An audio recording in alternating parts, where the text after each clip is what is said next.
എടുത്തിട്ട് നമ്മൾ പോപ്കോൺ ഉണ്ടാക്കുന്നതാണ് കാണിക്കുന്നത്. ഇതേതാണ്ടോ നമ്മൾ കൃഷി ചെയ്തെടുത്ത ചോളമാണ്. നല്ല സ്വർണ്ണ കളറുള്ള ഈ ചോളത്തിൻ്റെ മണികൾ ഇതുപോലെ നന്നായിട്ട് അടർത്തിയെടുക്കണം. കണ്ടോ? എന്നിട്ട് 1 മണിക്കൂർ നമ്മൾ വെയിലത്ത് വെച്ച് നന്നായിട്ട് ചൂടാക്കുക.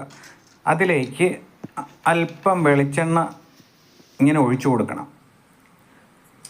അതിൽ ആവശ്യത്തിന് നമ്മൾ കുറച്ച് ഉപ്പൂടെ ഇട്ട് കൊടുത്തിട്ട് മഞ്ഞൾ പൊടിയും കൂടെ ചേർത്ത് നന്നായിട്ട് മിക്സ് ചെയ്യണം. മഞ്ഞൾ പൊടി ഇഷ്ടമില്ലാത്തവർ വേണ്ട കേട്ടോ.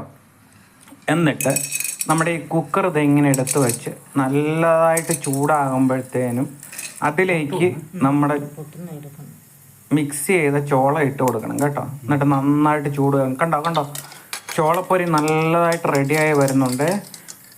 അപ്പം നമ്മൾ കുറച്ച് നേരത്തേക്ക് ഒരു 2-2.5-3 മിനിറ്റ് നേരത്തേക്ക് നമ്മുടെ കുക്കറിൻ്റെ ലിഡ് ഇങ്ങനെ ഒന്ന് അടച്ച് വെക്കുക. അല്ലെങ്കിൽ എല്ലാം തെറിച്ച് വെളിയിൽ പോകും.